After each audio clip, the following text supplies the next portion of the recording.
In this episode, I'm lucky enough to be joined by singer and dad Duncan, who's going to answer the 5 questions that are most researched online in regards to becoming a dad. What happened when 2 slices of bread went on a date? It was loaf at first sight. So when did you become a dad? November 21. Wow, Yeah, I know. Amazing. So she's 4 next month, which is mate, quite, that's awesome. Exciting.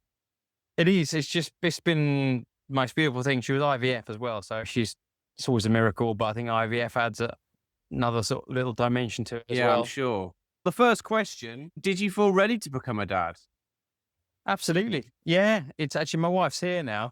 She just walked in actually. But yeah, do you know what? It's so strange because I was in a relationship a long, long time ago and it was on and it was off and it was, she had a couple of kids and I sort of brought them up with her and it was great. And I knew, unfortunately that kind of came to an end and I spent a long time on my own. And then, when you meet the right person, it just and everything felt completely right. That was the game changer for me. Um, and I knew straight away. And actually, Ellie would always say that one of the first questions I ever asked her, which was in the Green Man pub, "Do you want children?" And she was petrified because I don't think it's something she quite considered herself. So it's always a bit of a running joke. So one beer in, I'm like, "Do you want kids?" Yeah, So yeah, keeping it nice and light on a first date. absolutely, absolutely. That story gets regurgitated a lot over the last 11 years now. I So bet it yeah. does. Yes, I just thought I've written a book called First Time Dad, and it talks very much about just the experience becoming a dad, but also the how your mental health can be affected. Because I've struggled with Oh, my mental health for years. And yeah. I think certainly, although there's a lot of joy with becoming a parent, there can naturally be a lot of stress and a lot of Hmm. pressure.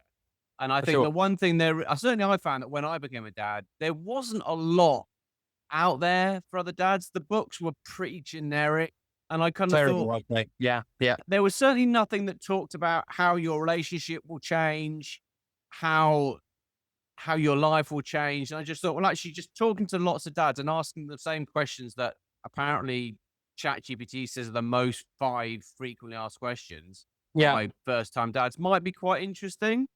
No, I think it Um, is. I think it is. Yeah, I think it's a great project and something I wish you well with because I'd agree with you. I think that we were given lots of books, and I'll be honest with you, I probably opened all of them and I closed them all really quickly because my brain didn't want to go there. Not nothing to do with being a dad, just none of it resonated. I'm like, no. no, I don't want to read about this. I want to experience it. Yeah. The thing I found is becoming a dad, the people you can really get support with are other dads. I mean, no one is Totally. going to understand the stress that you're going through either with your relationship or sleepless nights or worries about money than another dad who is in the same position. Absolutely right. Yeah, they are. We're still in that sort of weird space as men where there's stuff that we can talk about, but there's that classic, let's talk about it down the pub, but there's also loads of stuff that just doesn't get spoken about. And I genuinely think this is one of those. If you were to go back and give yourself advice, your pre-dad self, what advice would you give yourself?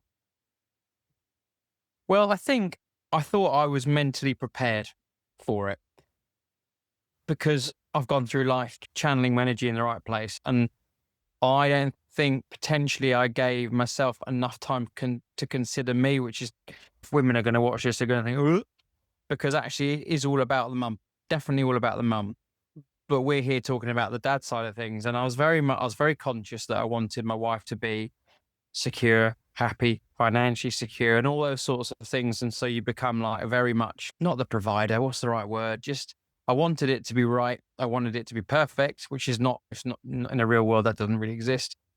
I think I might I have taken the pressure off myself a little bit.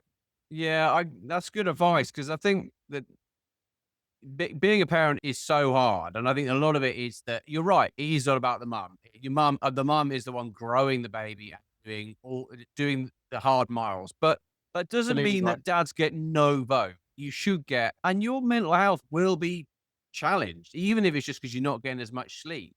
Yeah. And And we have to also, be honest, we were lucky with that. We've been blessed with a child that just sleeps, but yeah, well, that is which the is result. God's sake. It is, I yeah. think that could be girls. My first child was a daughter, and she slept all the way through from 3 months on. If we'd I had know. any Yeah. either of the boys first, they just do not sleep. What one age 7 still sleeps in our bed now, so it's just Right. like, Yeah. Yeah, what do you I don't think we're particularly. I think you're right. I think it is girls. It's amazing amount of people you speak to. They're very different bringing up boys to girls. I think they flip flop as they get to the teens and all that sort of stuff. But yeah, to yeah. start off with, I think girls are predominantly far easier. Yeah, How has becoming a dad changed you as a man? that is a great question, and it really caught me off guard because obviously you go through the whole process, especially with IVF. It's a long process to go through to get what you want out of it, which is obviously a healthy child or child. And so you're very much focused on that. And then all of a sudden, it feels all of a sudden, you're holding your newborn baby. And that everything was absolutely fine. But it's funny that you talk about mental health because I was absolutely fine. I was absolutely fine. And then I'm an older dad. And I think I'm not old, but I'm definitely in terms of what you would consider normal, if there is such a thing in terms of age. I Yeah, kind of how was, old were you became a dad? so I was 46, Okay, maybe yeah, 46, 7. So yeah, much older than you would kind of have anticipated, I guess. And the thing that got me the most, and it really caught me off guard, is that I was going to bed at night.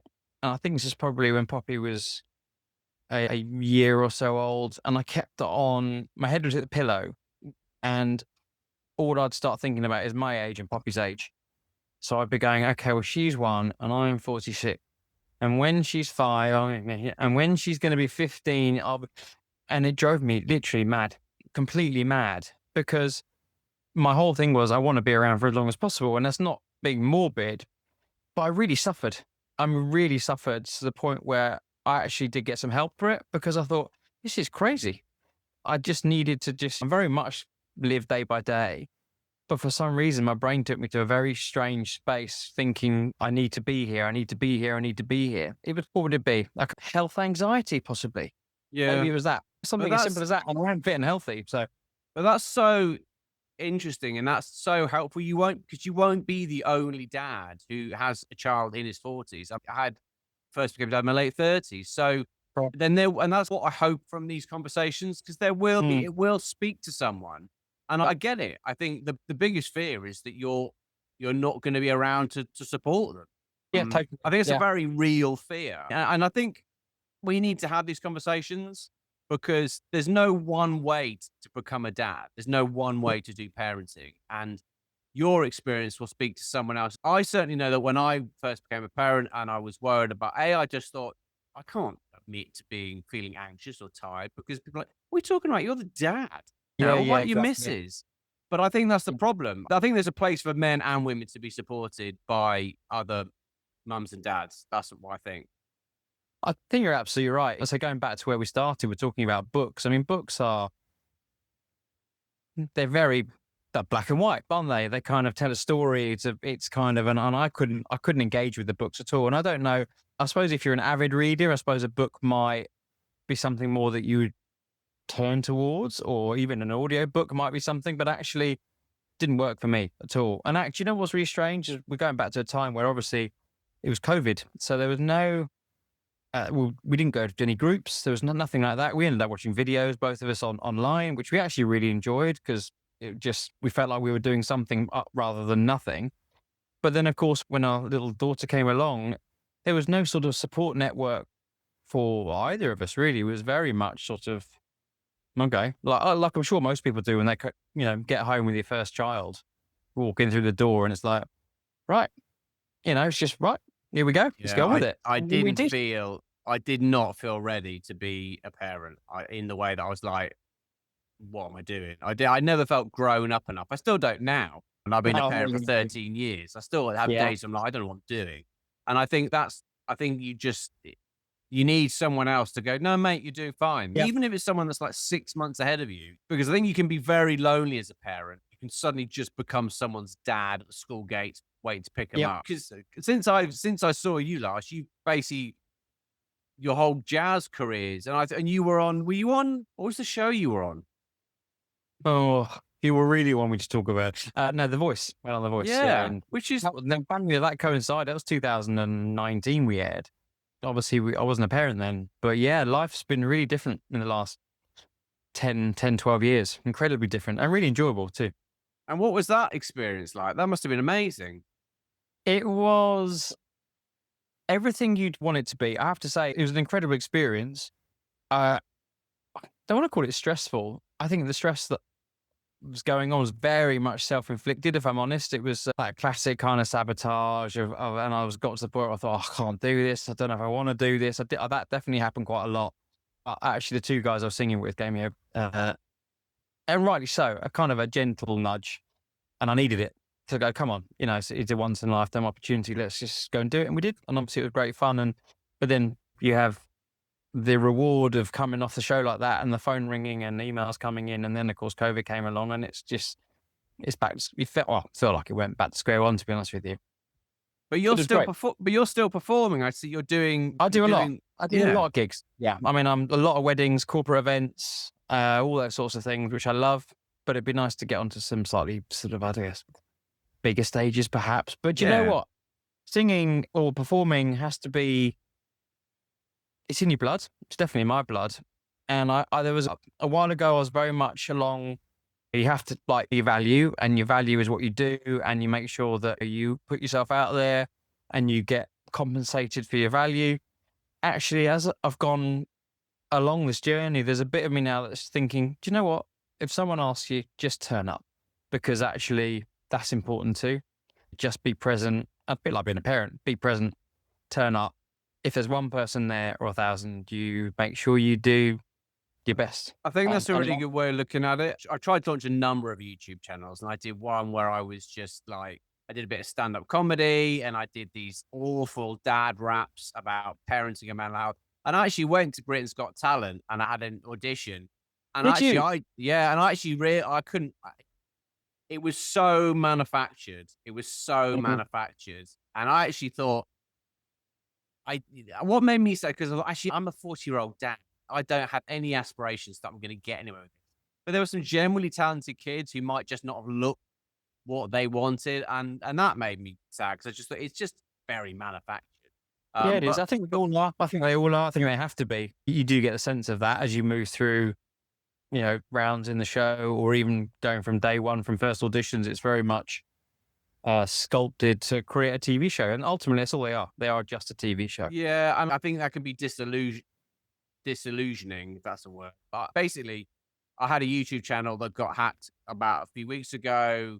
I had about Well, six and a half thousand subscribers and I lost them all. no. But Oh no. actually, in a way, I've started again. This is a brand new channel. And I thought, what actually drives me? I generally Mm. like talking to other dads. I Yeah. would do, I find that interesting. And I've written a book because I want to support other dads. So actually, I thought, do you know what? If all I do is once a week, I have a conversation with a dad, selfishly, I'm going to get something out of that.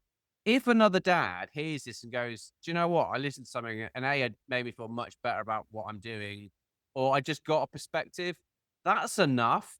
If that's the reward, that's enough. Yeah, it is.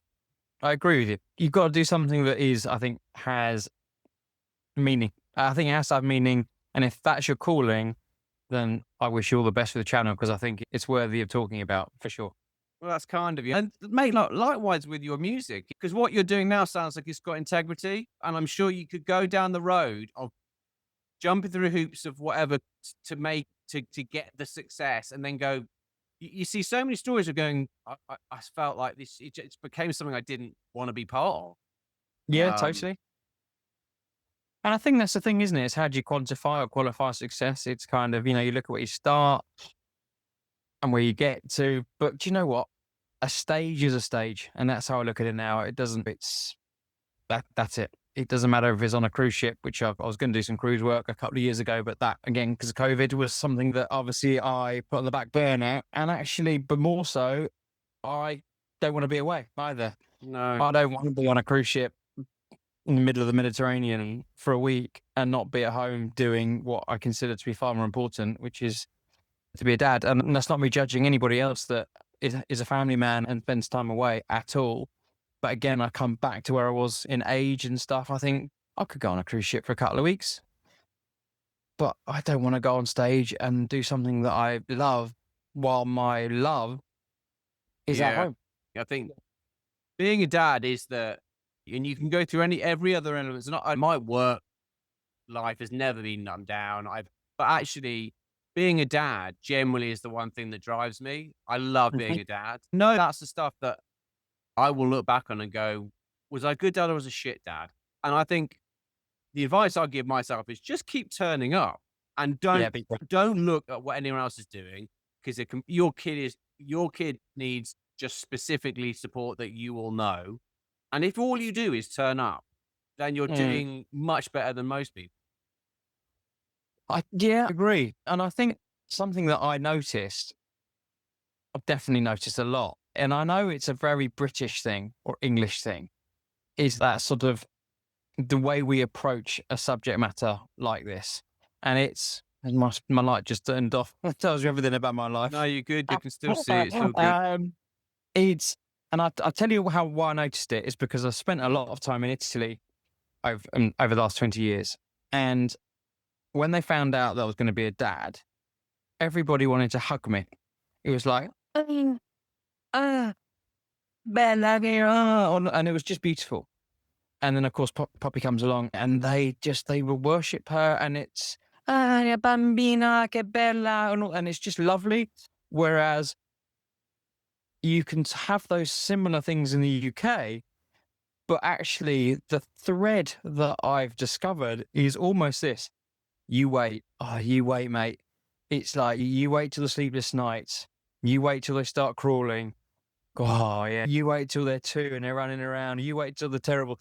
And I'm like, and I felt like there was one conversation I had with someone. I was like, just shut up, just Yeah, please, it's not just helpful, is stop. it? That's not Really not helpful helpful. at I know it's all. a British, but self-deprecating. Yeah. Oh, you wait till they get to 12, they start answering. But I don't care. I want to be present, and if that's what happens, so be it. But Yeah.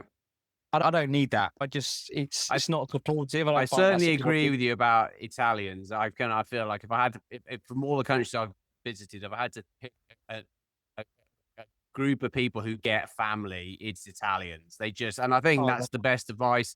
Don't judge whatever your parenting is what it should be, and just make sure you're there. Because the thing I found, certainly, I've got a 13-year-old, an 11-year-old, and a 7-year-old. I still miss the 13-year-old, 11-year-old being as soppy and wanting as many cuddles as a 7-year-old. And when it's gone, yeah, it's gone. And I can't. yeah, They're different entities now. They're little people. They don't get off, dad. They don't want, yeah, yeah. and weirdly, you miss it more, I think, than they do. It's like, Right. Well, they're I, still developing, aren't they? They're sort of pushing, and you're wanting to kind of envelop yeah, you still. don't want, impossible as it is, because it is so tiring, try and enjoy when they are little and they need you. Because once that Well, goes, it does yeah. feel different. Well, the thing that I mean, again, a few years ago, I was just reading something, and it wasn't in a book. It might have been online actually, and I thought that can't be true. But actually, more I thought about it, and you'll probably know this, but it said 80% of the time you spend with your child is done by the time they're 12. And I thought, Yeah. no, that can't be right. But then actually, I started thinking about it and just alluding to what you just said. They get to a point where, of course, they're going to school and they've got friends and they've got clubs and they've got homework and they've got things at the weekend. And then as they move through those gears and through those years, they're going. So this, where I'm at now, coming up to 4 years old, I know is a sweet spot. Yeah. There's a real sweet Well, spot, and I don't want to miss that. you suddenly, I mean, I quite often go and take my son, like, some food into his room, and he'll look at me as if like, "Yep," as if like, "Thanks, bye." It's like, so you're left feeling like this needy dad. You're Yeah, like, yeah. "Please take some Can I have a interest in me." cuddle? Oh, there's a little Um, cuddle. No, get off, yeah, Dad. and I think the problem is then they probably won't go back to sort of until their parents. They won't appreciate. Yeah, once they're adolescent and then young adults, and then there's so much else going on in their lives that you're kind of got your second fiddle a bit. Yeah, yeah, sure. Yeah, Um, absolutely. what would you be so how do you think you can be a good dad? What advice would you give to yourself? You say, look, you're about to become a dad. This is the advice I would give you to do it well. I think it's fine. Definitely find your own path for sure, because we're all different. We are all so different. Is that there will be things you're good at, and there'll be things you're not so good at, and you have to accept that. The things you're not so good at, you work a bit harder at, which I guess is like a mantra for life anyway. I think we've talked about this. Just be completely present. be whatever that means to you, whether it's being in the room, making sure that your partner or your wife or whatever relationship you're in, you're present and you turn up. And that's it. And I know again, I'm sort of moving that over to the mum side, but that's how I see it. I just think it's a new life you've got. And there's no such thing as perfection. Not a book where you're going to get a multiple choice at there and you're going to tick them and pass. It's a human being. And you know what? There's nature, there's nurture, and whatever you do, you just do your best. That's all I think any child not can expect, but should expect is that the parents just do their best. And I've failed at things in my life, and there's probably things I could do better. I know there will be. And there'll be things in the future I'll look back on and think, "Okay, probably could have done better." But don't beat yourself up, because as long as you're doing your best and you turn up, that's it. I Just think turn up. that's it. I mean, the number of times when I'm like, oh, my kids want to go to the park, and I'm like, I cannot be asked to go to the park. But then, like, it's like anything. It's like the first 10 minutes of the run. I get down, they go, actually, this is all right. This is okay. And my kids having a great time, and they won't be doing this in 5 years' time when they're teenagers. They will No. not be doing this stuff with me. Yeah. Um, Yeah. and I did have to finally, say, sorry, yeah, carry on. no, go on, go on. No, I just saw a funny, it was just a comedian the other day, and she was talking about it, and she was specifically talking about play parks, and I can't remember her name, but she was basically saying that play parks have to be the most boring place on earth. You know, it's like you take these young children, and of course they're little, and you have to make sure they're okay, and you think, oh, and there's nowhere to get a coffee, and there's all this sort of stuff There's going not, on. yeah, And there's nothing for adults, and that, nothing. And then as they get a bit older, you think, well, I might have a bit of time. And then you've just got this, this boy or a girl 10 paces going, look at me, daddy. Look at me, daddy. You're like, yeah, and the only way I've worked to combat that is just throw yourself into it. If they want to yeah, play football, or I get on the swings, or I'm a big fan of a trampoline. That's kind of like you suddenly like, okay, this is a bit mental. I'm a 49-year-old man on a trampoline, but actually, you suddenly the kids think it's brilliant. The kids think yeah, it's, and you think, well, I'm here anyway. Whether or not I like it, I'm here for the next half an hour. So just throwing myself into it is probably the best option. yeah, totally. Totally. Don't overthink. I think don't overthink either.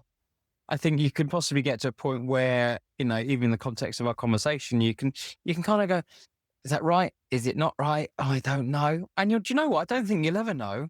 No. It's like riding a bike. You'll only know by getting on the bike and doing it. So just do it. Yeah. And then you'll find out what they like, and then you'll find out what you like more. And and it'll change every day. That's the thing, isn't it? It changes and they develop. Yeah, you And get you feel like you've got you feel like you've worked something out and it changes. You feel like, oh my totally. god, we've got this bedtime routine sorted or school routine sorted, and then it just changes on you. The final question I wanted to ask was, how do you cope with the challenges? What advice would you give to dads about that? I think the challenge, you're always going to have them. So accept them that they are challenges, and accept sometimes that they might be up. I think just, yeah, acceptance. I think accept the challenges and accept how you feel as you go through them, because no one's going to get this right all the time. So I think, yeah, just round off all the edges. I think don't, none of this is black and white. The challenges could come thick and fast, or they might be slow and steady. So, I think you're right about acceptance, because there's something I yeah. find quite liberating when you go, if I stop quantifying things in good or bad or right or wrong and just is, it Mm, changes. If my kid behaves like this, it's not good or bad, it's just how they behave. And absolutely. actually, the stress comes from how I frame it. If I frame it as, Mhm. I'm not doing a good enough job, so that's why they're doing this. Just saying, that's just what it is. This is just Yeah, our yeah, parents' totally. experience. Yeah, absolutely right. Yeah.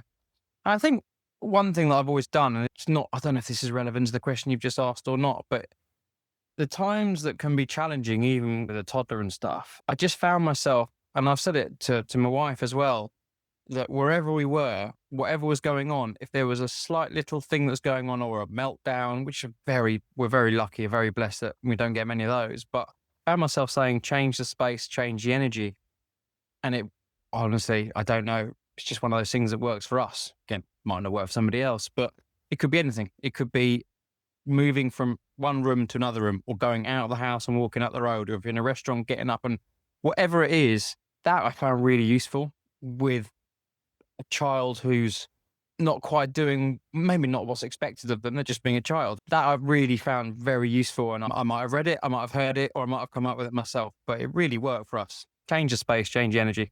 Yeah, I like that. And I think that will help someone. I think that's what it is. I think as a parent, you go along and you hear things that resonate, or you try something that works. And then it's like, that's what dads need. They need someone else who's going, oh my God, that's exactly what you described. Sounds just like what we went through.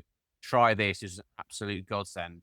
It's not even about changing what you're doing. It's not like we're playing football, they're not enjoying the football, let's play cricket. It's not about that. It's just changing the whole, going, right, okay, let's go for a walk. Let's just something completely different. But it's the change of the space that really I felt quite useful. If you're a dad with an inspiring story about how you overcame a mental health challenge and might feel kind enough to support me by having a chat with me over a Zoom to tell your story, please let me know in the comments below. I spent the whole night wondering where the sun was. Then it dawned on me. When you're a parent, well, you know there's gonna be an endless list of jobs to do. You'll try washing with soap and bleach and lava, but your hands will always smell of someone's poo. And when I've done 500 jobs, it just gets replaced with 500 more. I'd like to be a man who gets to sleep in his bed, not someone else's floor. I'm exhausted, but apparently not as tired as my wife. I'm exhausted, but I wouldn't change a thing about my life.